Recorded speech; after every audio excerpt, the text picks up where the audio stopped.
Hello students, क्या हाल है सबके। सब बढ़िया। आगे के क्वेश्चंस को शुरू करा रहे हैं। एनसीईआरटी एक्सरसाइज के मैंने आपको इंटेक्स क्वेश्चन मतलब एनसीईआरटी के करा चुका हूँ। अब क्या कर रहे हैं हम लोग, आज से स्टार्ट कर रहे हैं सीरीज़ एनसीईआरटी एक्सरसाइज। किसकी चैप्टर की, कौन से चैप्टर की कर रहे हैं सबको पता ही है जो वीडियो से जुड़े हुए हैं, alcohol, phenol and ethers. Question number first and second offline classes में कवर अप हो चुके थे। नेमिंग जब आपको प्रैक्टिस कराई थी, सिखाई थी, होमवर्क में दिए थे और डाउट्स भी ले लिए थे। क्वेश्चन नंबर थर्ड से हम लोग स्टार्ट कर रहे हैं। ये जो सॉल्यूशंस मैं आपको दे रहा हूँ ये माई सीबीएसई गाइड ऐप से हैं।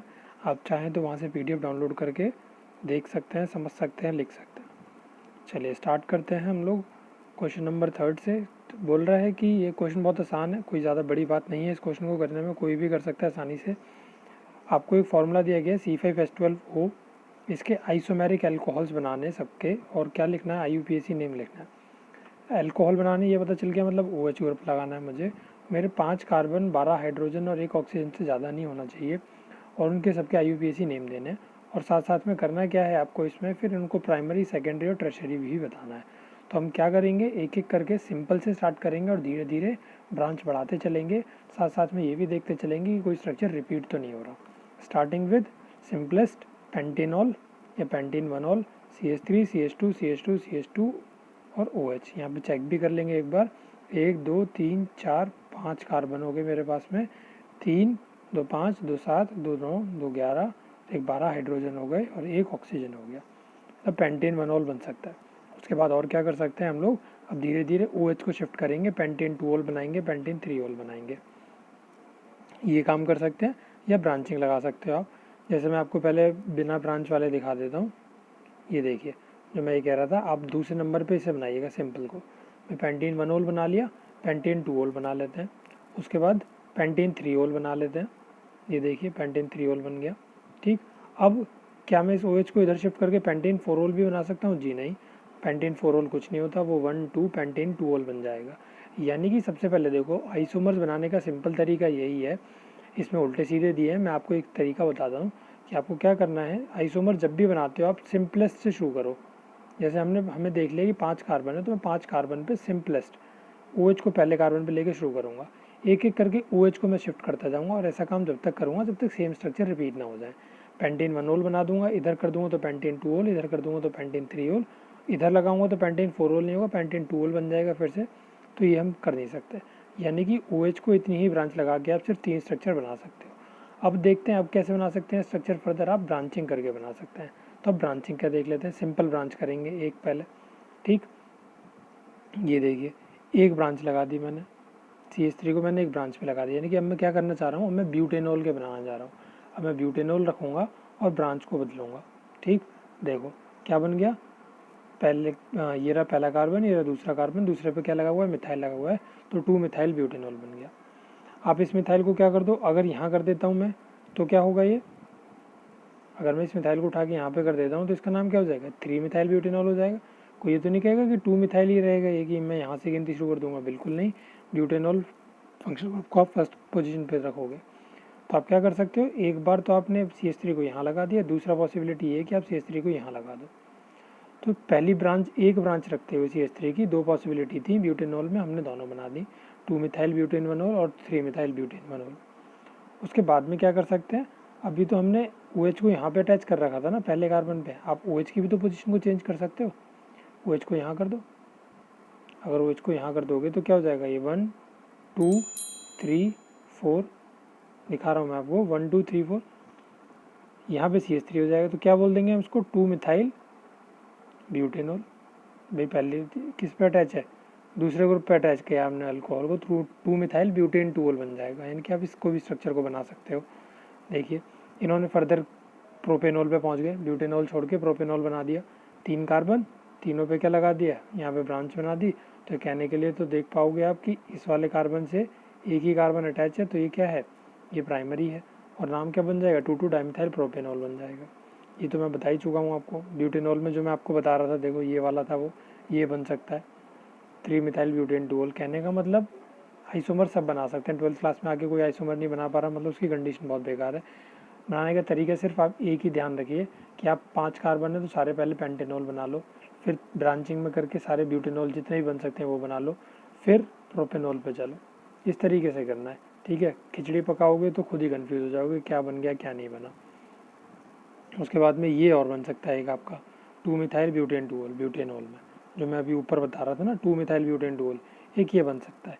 अब प्राइमरी सेकेंडरी टर्शरी सारे आइसोमर्स बना लिए होंगे आपने, H तक बन रहे हैं, H तक बन गए 8 आइसोमर्स। तो अब 8 आइसोमर्स बनने के बाद में अब सबको टर्शरी प्राइमरी एक बार बता देता हूँ कि कैसे क्लासीफाई करते हैं। ऑल्दो उम्मीद तो ये करता हूँ कि सब बच्चों को आता होगा प्राइमरी सेकेंडरी टर्शरी। देखते क्या है कि जिस कार्बन से फंक्शनल ग्रुप अटैच है, OH ग्रुप यानी कि अल्कोहल ग्रुप अटैच है, उस कार्बन से कितने अल्काइल ग्रुप जुड़े हुए हैं, कितनी तरफ से अल्काइल ग्रुप जुड़े हुए हैं, ठीक है। यहाँ देखिए एक ही तरफ से अल्काइल ग्रुप जुड़ा हुआ है, इससे तो ये क्या हो जाएगा, प्राइमरी हो जाएगा। यहाँ पे आप देखोगे तो ये वाला कार्बन है जिससे एक ही तरफ से जुड़ा हुआ है सिर्फ और सिर्फ, यहाँ नहीं देखना कि ये इतना बड़ा है ये सब कुछ है, कुछ भी नहीं देखना, प्राइमरी है, ठीक है। कहने का मतलब आप इस तरीके से भी समझ सकते हो, अगर जिस कार्बन से OH लगा हुआ है उसमें 2 हाइड्रोजन है तो प्राइमरी ही रहेगा हमेशा। 2 हाइड्रोजन है ना, तो 2 हाइड्रोजन पे कार्बन की वैलेंसी कितनी होती है ये बताओ मुझे पहले। कार्बन की वैलेंसी आप कहोगे कि 4 होती है, जिसमें आपने 2 तो हाइड्रोजन लगा दिए, एक बॉन्ड पे तो OH लगा दिया, एक ही बॉन्ड तो फ्री बचा और एक तरफ अल्काइल ग्रुप अटैच होता है तो क्या बोलते हैं, प्राइमरी बोलते हैं। सिंपल बना रहा हूँ आपके लिए, अगर कोई बच्चा कंफ्यूज होता हो प्राइमरी सेकेंडरी टर्शरी में तो। अब सपोज करो कहीं आपको मिला जिस कार्बन से OH लगा हुआ है ना, उस कार्बन पे आपको क्या मिला, एक हाइड्रोजन मिला, एक हाइड्रोजन मिला, इसका मतलब उस पर 2 अल्काइल ग्रुप अटैच होंगे, 2 अल्काइल ग्रुप अटैच होंगे, इसका मतलब कि वो सेकेंडरी है। अगर कहीं आपको कार्बन जिस पे OH लगा हुआ है उस पर एक भी हाइड्रोजन नहीं है, आपने देखा कि जिस कार्बन पे OH अटैच है उस कार्बन पे एक भी हाइड्रोजन नहीं है, इसका मतलब उस पर 3 अल्काइल ग्रुप अटैच होंगे, और 3 अल्काइल ग्रुप का मतलब क्या होता है कि वो टर्शरी है। तो किसी को अल्काइल ग्रुप आइडेंटिफाई कर नहीं पाता वो, तो आप हाइड्रोजन गिन के देख लीजिए, 2 हाइड्रोजन प्राइमरी, एक हाइड्रोजन सेकेंडरी और एक भी हाइड्रोजन नहीं तो टर्शरी। इस तरीके से चेक भी कर सकते हो आप। देखो यहाँ पे 2 हाइड्रोजन है, जिस कार्बन से अटैच है तो प्राइमरी हो जाएगा, जिस कार्बन से हाइड्रोजन अटैच है, जिस कार्बन से OH ग्रुप अटैच है 2 हाइड्रोजन है तो प्राइमरी हो जाएगा, जिस कार्बन से OH अटैच है उस पर एक हाइड्रोजन है तो एक हाइड्रोजन के लिए बताया था सेकेंडरी, तो ये सेकेंडरी हो जाएगा। इस कार्बन पे OH अटैच है तो इस पर एक हाइड्रोजन है तो ये सेकेंडरी हो जाएगा। देखो आसान है नहीं ये तरीका। तो इस कार्बन पे एक OH अटैच, एक जिस कार्बन पे OH अटैच है उस पर एक हाइड्रोजन है तो ये सेकेंडरी हो जाएगा। जिस कार्बन पे OH अटैच है क्या उसके पास एक भी हाइड्रोजन है, एक भी नहीं है, तो ये टर्शरी हो जाएगा। इस तरीके से आप primary secondary tertiary second part का आंसर कर सकते हो।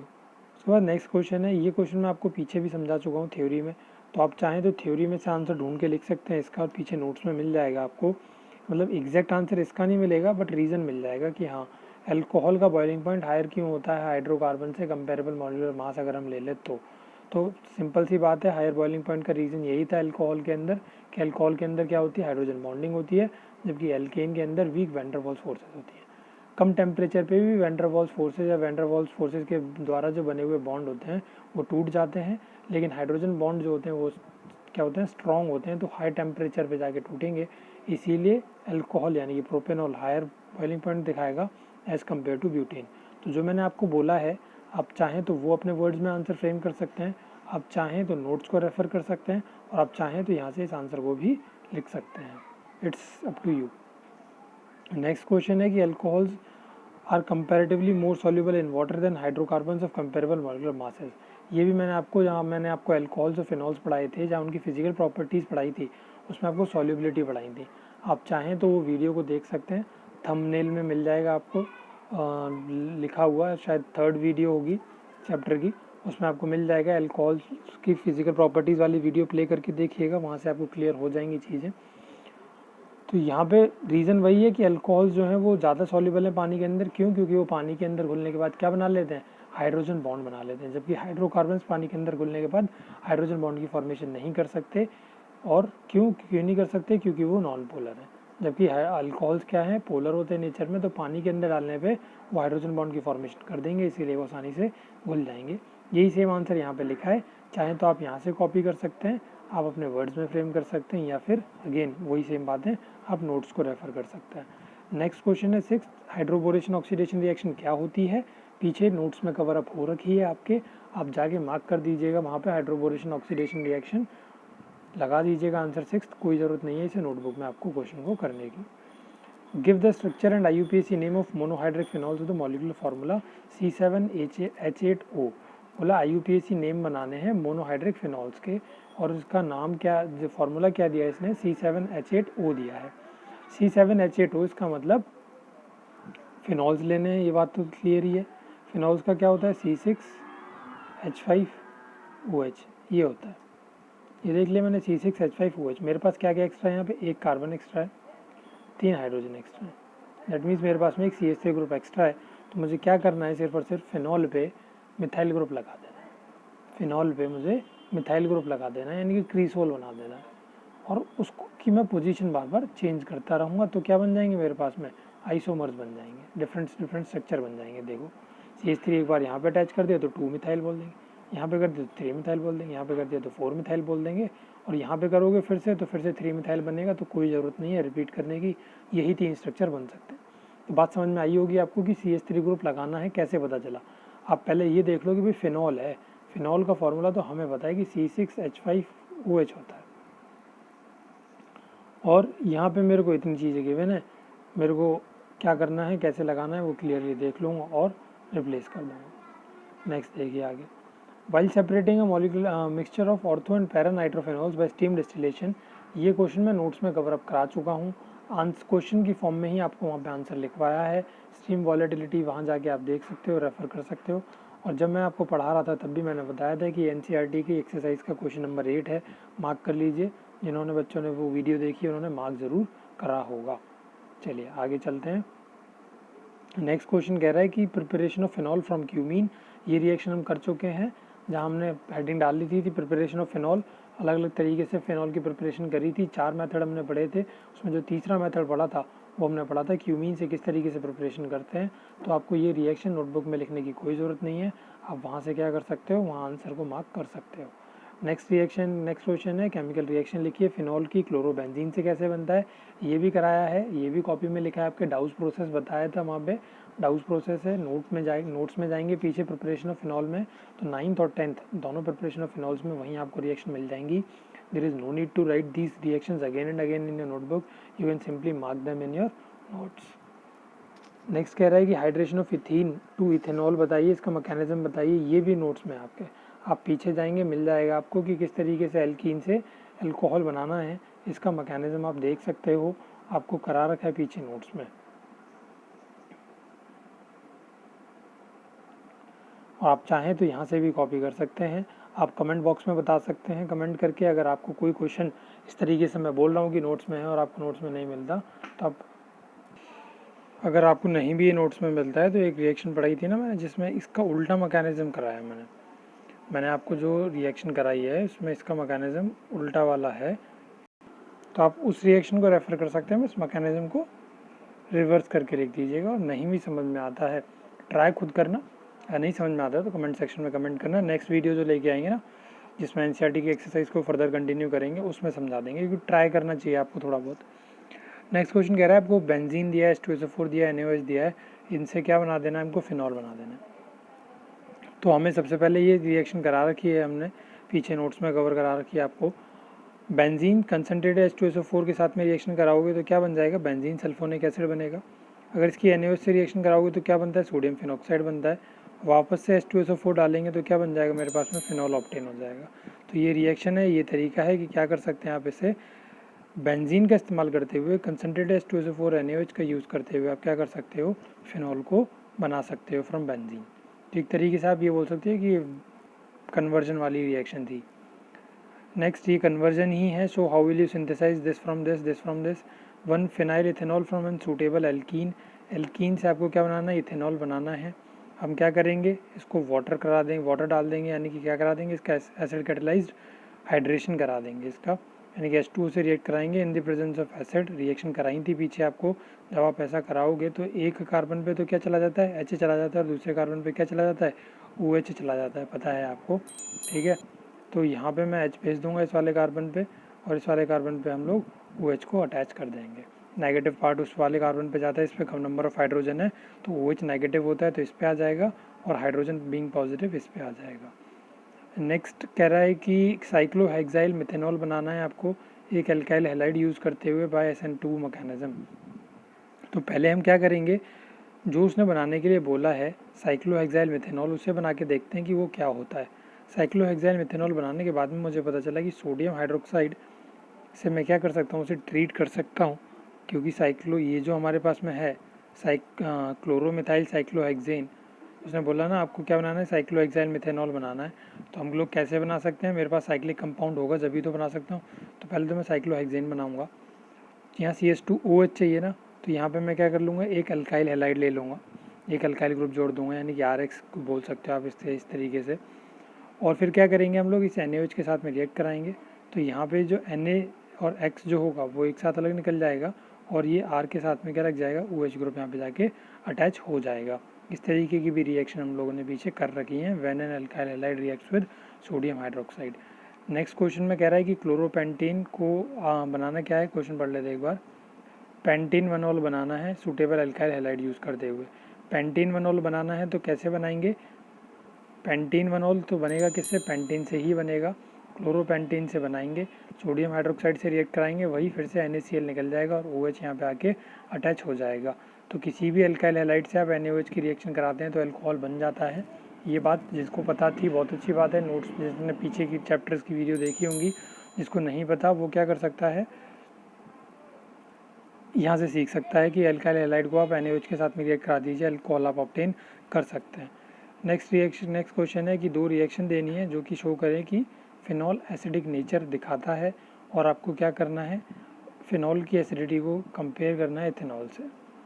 तो कोई सी भी दो रिएक्शन आप दिखा सकते हो। यहाँ पे इन्होंने दो रिएक्शन ये दिखाई हैं, दो फिनॉल हैं, दो सोडियम के, इन्होंने वर्ड में लिख दी रिएक्शन, आप ऐसे वर्ड्स में मत लिखिएगा, सिम्बल्स में लिखना। दो फिनॉल हैं, दो फिनॉल का मतलब इस तरीके से बनाओगे, OH यहाँ पे 2 लिखोगे प्लस 2Na लिखोगे, गिव्स क्या बन जाएगा, सोडियम फिनॉक्साइड बन जाएगा, ये बन जाएगा इस तरीके का same product, sodium phenoxide plus H2 बाहर निकल जाएगा। जब कभी फिर से दूसरी रिएक्शन में ये दिखा देंगे, NaOH से रिएक्ट कराओगे तो फिर से सोडियम फिनॉक्साइड बनेगा, यहाँ पे वाटर बाहर निकल जाएगा। अब एसिडिटी को फिनॉल की को कंपेयर करना है इथेनॉल से, तो देख लेंगे पीछे समझा रखा है कि फिनॉल की एसिडिटी ऑलवेज़ क्या होती है, हमेशा ज़्यादा होती है, फिनॉल ज़्यादा एसिडिक है एज़ कम्पेयर टू एल्कोहल्स। भी उसका बता रखा है कि वो रेजोनेंस स्टेबलाइज्ड होते हैं, जबकि जो आपके पास में एल्कोक्साइड है वो रेजोनेंस स्टेबलाइज नहीं होता। तो रेजोनेंस स्टेबलाइज नहीं है तो वो ज़्यादा नेगेटिव चार्ज को नीचे डिस्पर्स नहीं कर सकता, जबकि बेंजीन में ऑक्सीजन का नेगेटिव चार्ज नीचे डिस्पर्स हो सकता है। ऑक्सीजन पर नेगेटिव चार्ज नहीं रहेगा तो वापस से H+ को अट्रैक्ट नहीं करेगा, वापस से H+ को अट्रैक्ट नहीं करेगा तो वो ज़्यादा एसिडिक बन जाएगा। ये सब बातें मैं आपको पीछे सिखा चुका हूँ, बता चुका हूँ, समझा चुका हूँ और लिखवा भी चुका हूँ। तो आप चाहें तो वहाँ से लिख सकते हैं, अपनी लैंग्वेज में लिख सकते हैं, क्योंकि यहाँ पे जो आंसर गिवन है ये काफ़ी बड़ा आंसर है। आप चाहो तो अपनी लैंग्वेज में लिख सकते हो, बट कोशिश ये करना है कि आप रेजोनेटिंग स्ट्रक्चर ज़रूर बना के दिखाएं इसमें। ठीक, नेक्स्ट क्वेश्चन पे चलते हैं। Explain why is ortho nitrophenol more acidic than ortho methoxyphenol. Nitrophenol जो है वो मिथॉक्सीफिनॉल से ज़्यादा क्यों है, सबको पता है क्यों है, क्योंकि नाइट्रो ग्रुप जो है वो किस तरीके का ग्रुप है, एक इलेक्ट्रॉन विड्रॉइंग ग्रुप है, मिथॉक्सी एक इलेक्ट्रॉन डोनेटिंग ग्रुप है। नाइट्रो ग्रुप क्या करता है, ये जो ऑक्सीजन का नेगेटिव चार्ज जब यहाँ आता है तो उस नेगेटिव चार्ज को विड्रॉ कर लेता है, अपनी तरफ ले लेता है, जबकि ये तो और नेगेटिव चार्ज बेंजीन रिंग की तरफ देगा। तो ये क्या कर देता है, रेजोनेंस को और ज़्यादा स्टेबल बना देता है नेगेटिव चार्ज को ऑक्सीजन के लेके, जिसकी वजह से ज़्यादा एसिडिक बन जाता है, जबकि मिथॉक्सीफिनॉल ऐसा नहीं बनता है या ऐसा नहीं कर पाता है। तो ये आंसर आप चाहें तो अपनी लैंग्वेज में लिख लीजिए, यहाँ से भी कॉपी कर सकते हो। ठीक है, ये आंसर भी ज़्यादा बड़ा नहीं है, इतना बड़ा ही आपको बनाना पड़ जाएगा आंसर अगर आप सब कुछ लिखते हो तो। नेक्स्ट 16th क्वेश्चन है, explain how does the OH group attach to a carbon of benzene ring activated towards electrophilic substitution reaction. OH group इस तरीके के कम से कम मैंने 20 बातें आपको बता दी होंगी, समझा दी होंगी, और आप कर सकते हो कि OH ग्रुप किस तरीके से एक्टिवेट करता है। देखा है हमने, ऑक्सीजन पे जो नेगेटिव चार्ज आता है वो नीचे डिलोकलाइज हो जाता है इस तरीके से और पूरी बेंजीन रिंग पे घूम जाता है। तो OH ग्रुप ने करा क्या, नेगेटिव चार्ज दे दिया कार्बन को, नेगेटिव चार्ज कार्बन के ऊपर है तो कोई भी इलेक्ट्रोफाइल आके इस नेगेटिवली चार्ज कार्बन के ऊपर अटैक कर सकता है, बॉन्ड बना सकता है और किस तरीके की रिएक्शन दिखा सकता है, इलेक्ट्रोफिलिक सब्स्टिट्यूशन रिएक्शन दिखा सकता है। तो आंसर आप ये वाला लिख लीजिए, बहुत बढ़िया आंसर है बिल्कुल, और रिएक्शन भी यहीं से लिख लेनी है, ये जो रेजोनेंस इन्होंने दिखा रखा है और क्यों है ऐसा, ये रीज़न मैंने आपको दे दिया। नेक्स्ट क्वेश्चन है, give the equation of the following reactions. इन रिएक्शन की इक्वेशन देनी है। Oxidation of propanol with alkaline KMnO4 solution. आप पीछे जाके चैप्टर में ढूंढोगे तो सारी रिएक्शन आपको मिल जाएंगी, नहीं मिलती हैं तो आप यहाँ से देख सकते हो, इसमें कुछ खास समझाने वाला है नहीं। प्रोपेनवनोल अल्कलाइन KMnO4 के साथ में कराएंगे तो बताया था, अगर आप अल्कोहल का ऑक्सीडेशन कराते हो तो क्या बन जाता है, वो कार्बोक्सिलिक एसिड में कन्वर्ट हो जाएगा। उसके बाद में नेक्स्ट रिएक्शन बोलिए, उसने ब्रोमीन को CS2 में रिएक्ट कराएंगे। ब्रोमीन को अगर आप ऐसा कराओगे तो आपको पता ही है कि आप क्या ऑब्टेन कर लोगे, ब्रोमोफिनॉल ऑब्टेन कर लोगे, एक बार ऑर्थो पे और एक बार पैरा पे। उसके बाद नेक्स्ट क्वेश्चन में पूछा है कि dilute HNO3 with phenol, dilute HNO3 को रिएक्ट करा रहे फिनॉल के साथ में, आप ऐसा कराएंगे तो आपके पास में ऑर्थो नाइट्रोफिनॉल और पैरा नाइट्रोफिनॉल 2 प्रोडक्ट बन जाएंगे। आपको ये कुछ भी लिखने की ज़रूरत नहीं है, ये उन्होंने लिख के दिखाया है नीचे, ये तो 4th पार्ट का बनाया इन्होंने। नेक्स्ट क्वेश्चन देख लेते हैं, treating phenol with chloroform in the presence of aqueous NaOH। ये रिएक्शन कर चुके हम लोग, नेम रिएक्शन है। कौन सी नेम रिएक्शन है आप लोग आइडेंटिफाई करेंगे मुझे और बताएंगे कि फिनॉल को क्लोरोफॉर्म के साथ में रिएक्ट करा रहे थे NaOH की प्रेजेंस में, तो उस रिएक्शन का नाम क्या था। आप कमेंट सेक्शन में कमेंट करके बताओगे। जो बच्चा कमेंट नहीं करेगा दैट मीन्स उसने वीडियो नहीं देखी है। तो मैं कमेंट सेक्शन चेक करूँगा सबका, किस किस ने कमेंट करे हैं। जिसने कमेंट करा है दैट मीन्स वो पंचुअली वीडियो देखता है, समझ के वीडियो जब क्वेश्चंस करता है। नहीं तो बाकी जिसका कमेंट नहीं आया दैट मीन्स वो कुछ नहीं, बस सॉल्यूशन कॉपी कर लेते हैं PDF में से देख के। चलिए नेक्स्ट क्वेश्चन है, कोल्स रिएक्शन बतानी है, रिमार्टिमान रिएक्शन बतानी है, विलियमसन सिंथेसिस बतानी है। ये सारी रिएक्शंस नोटबुक में हैं आपकी, आपने लिस्ट में भी ऐड कर ली होंगी ऐसा मैं उम्मीद करता हूँ। और आप क्या करेंगे, वहीं पे आप जहाँ आपके नोट्स में पीछे हैं, ये Kolbe's reaction, Reimer Tiemann reaction, Williamson synthesis, ये सारी वहीं मार्क कर लेंगे। अनसिमेट्रिकल ईथर क्या होता है ये बताना है। अनसिमेट्रिकल ईथर सबको पता है, अनसिमेट्रिकल ईथर क्या होता है। पहले तो देख लीजिए सिमेट्रिकल क्या होते हैं। आर होता है सिमेट्रिकल, एग्जाम्पल CH3OCH3 मिथॉक्सीमीथेन, ये क्या है सिमेट्रिकल। अगर ऑक्सीजन के एक तरफ कोई छोटा ग्रुप जैसे कि यहाँ CH3 और दूसरी तरफ कोई बड़ा ग्रुप जैसे कि यहाँ पे C2H5 ऐसा कुछ अटैच है तो इसको क्या बोलते हैं हम लोग, अनसिमेट्रिकल ईथर बोलते हैं। इसका नाम क्या है, मिथॉक्सीथेन। ठीक है, आप कोई भी एग्जाम्पल दे के समझा सकते हो, बता सकते हो। तो इस तरीके से आपके फर्स्ट 18 क्वेश्चन जो हैं एक्सरसाइज के फिनिश हो चुके हैं। टोटल 33 क्वेश्चन हैं, इसमें 15 क्वेश्चन और बचे हैं, जिनमें से कुछ क्वेश्चन ऐसे होंगे जो हम कवर अप कर चुके हैं, जैसे इन में थे तो उनको समझा देंगे, नोट्स में से बता देंगे कैसे करना है। और आगे जो नहीं करे हैं हमने उन क्वेश्चंस को नेक्स्ट वीडियो में करेंगे। मिलेंगे नेक्स्ट वीडियो में। कमेंट जो करने के लिए बोला है कमेंट ज़रूर करेंगे सब बच्चे। और वीडियो अच्छी लगी हो, सॉल्यूशन समझ में आए हों, अगर ऐसा लगा हो कि हाँ क्वेश्चन समझ में आए हैं आपको और अच्छा लगा हो वीडियो देख के, तो वीडियो को लाइक ज़रूर करिएगा। मिलेंगे नेक्स्ट वीडियो में। Till then do take care of yourselves, bye bye.